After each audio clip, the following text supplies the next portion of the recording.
right.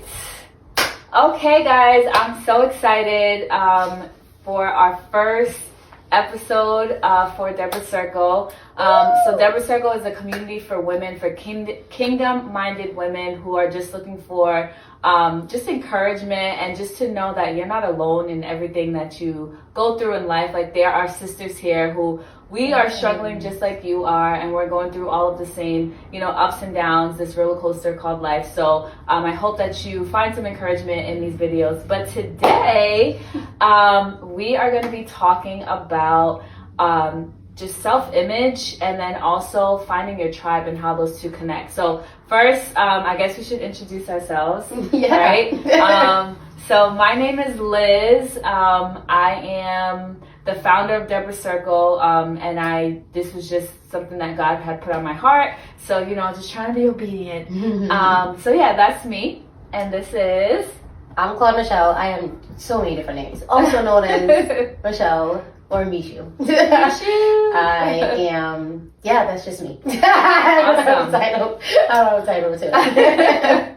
All right, so we're just gonna let it flow. This is just like a real talk conversation. And again, it's because we are all dealing with different issues and, just trying to figure out how to walk life in the way that God has called us to. And so, we're just going to talk about our experiences, and hopefully you get something from our conversation. Yes. So, self-image. What does self-image mean to you, and how do you think society affects our self-image? Loaded. I think self-image is so important, but I guess I'll speak on just my behalf, right? Because that's what it means to me. Mm-hmm. I think even for me, growing up as a Christian, right? And like growing up in church, and it's very like, what you do will follow you, right? Mm-hmm. The way you speak, the way you dress, and anything that you do. And I never wanted self-image to be a fear tactic. I think I want to just get that out in the open, because I think growing up in just kind of a Haitian household or church, it's that. But growing up, for me as an adult, self-image became something that I had to process personally, where it's like my walk with God, right? The way I look is a representation of who He wants me to be, and not necessarily like an image that's based on somebody else's thoughts, right? Because if I am, let's see, a child of God, or a leader, or a therapist, or whatever it may be, right? How is that being reflected when I do, different acts? Everyone can have a good old time, but I think self-image is the process for me, where it's like, I have to be what God has called me to be, but also a joy and peace, and in a sense of like dignity in so many ways. Mm-hmm. Yeah, yes.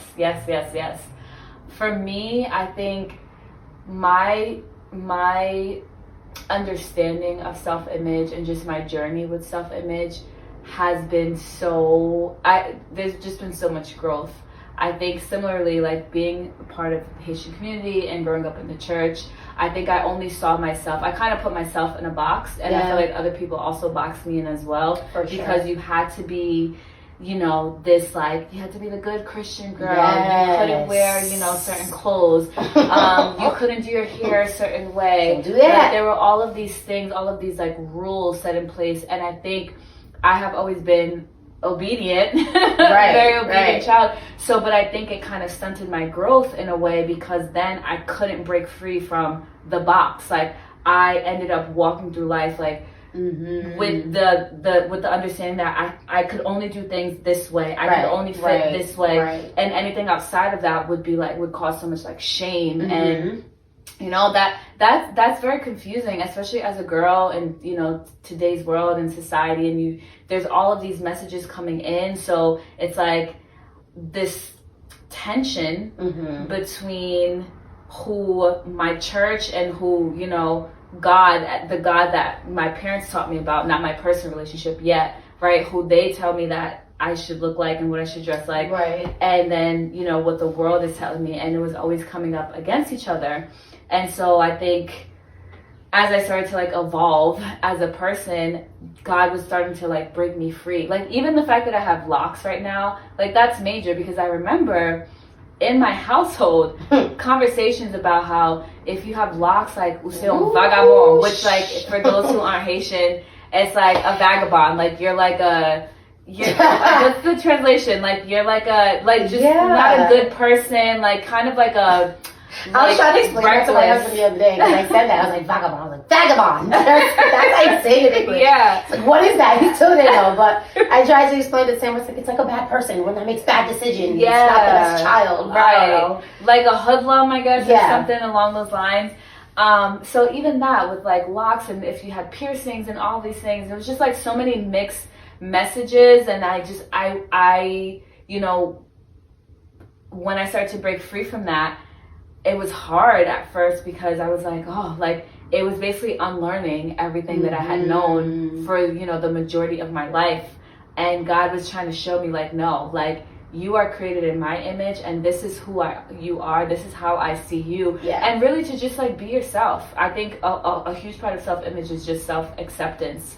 And you know, that comes with love. And I didn't really love myself. I didn't know that, but now reflecting back, going through therapy, all of that, it's like, no, I didn't really love myself. So that's why I allowed other people to dictate my self-image. But now, thank the Lord, now I'm walking in who he has called me to be. So now my image is representative of how God sees me, and also how I see me and how I love myself. And I can like fully accept the way that I present myself to the world.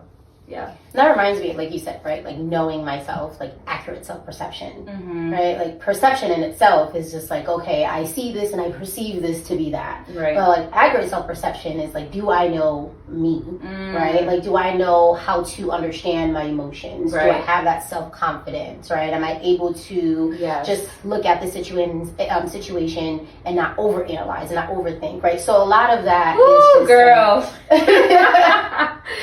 Right? It's like, oh, that accurate self-perception piece is so vital because we got to be able to know ourselves before somebody else can know us. Right. And so like what you were saying, it's like I was able to just be in this box that everybody else put me. I was wearing this because this is what they told me to wear, right? It wasn't yours. It wasn't your perception, right? Now that, all right, I'm going through therapy, I'm in the healing process. I'm getting to a point where I have some accurate self-perception to do what God has called me to do and what I want to do. Right. Right. And there's such like a warm feeling in that. It is, because it's freedom. It's like, literally, it's like breaking free from the matrix. Like your eyes are open, the scales fall off, and you're like, oh my God, like I have been living life one way that has been dictated by these fake rules that society and my parents and religion has put on me. And it's like, no, like we're doing away with that. And yes, I love that accurate self-perception. I've never heard of that, but that is perfect. Like my self-perception became so much more accurate when I started to go through that healing process, because I was able to really like unpack the roots of these things, the foundations of these things, and to really see how it affected me as a person, how it caused me to shrink, really. You know? And we're not called to shrink. Like we are called to be a light, and your light can't shine if you are constantly having to reduce yourself because you want to adhere to like what other people are saying that you should do, you know? And so, and that's major. That's so major to have that accurate self-perception. I love that. Like, I'm going to use that phrase every day now. Do you have accurate self-perception? That's major. That's major. It's huge. Because I say this all the time, like even whether it's like you're talking to a child, but even as adults. Some adults, we don't have accurate self-perception, and we need to constantly go through that healing process and ask ourselves those questions, right? And it's okay, right, to have those moments with ourselves. Like, am I doing this? Do I understand my emotions? What's happening? What levels my self-esteem is right now? All those things and more. Yes, I love that. Like, I've been like studying like coaching and reading all these books, and it talks so much about like asking yourself empowering questions. And those are the types of questions like we need to explore that. I think a lot of times we want to run away from that because it's like, oh, this is like, it's bringing up a lot. Oh my God, it's the funniest thing to see. I mean, you know, but it's like I work with adolescents, and sometimes like they love it and hate it at the same time when I come in, because I make them think. And they're like, I have to do this, and it's like they've never had this moment where they have to actually process their emotions and their thoughts. And I'm like, and sometimes I'll do it with the adults, and they're like, this is hard, and I'm like, yeah, it's not an easy thing to do, but it is an effective thing to do. Right.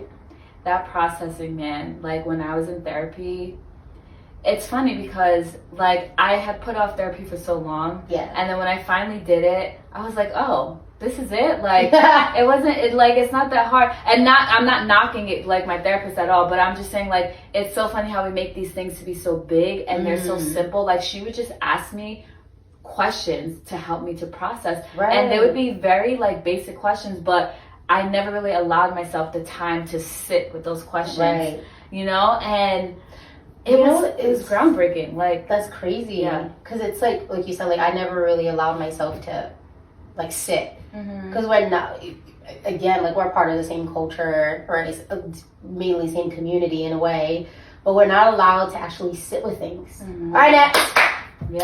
Next, let's go. Move on. All right.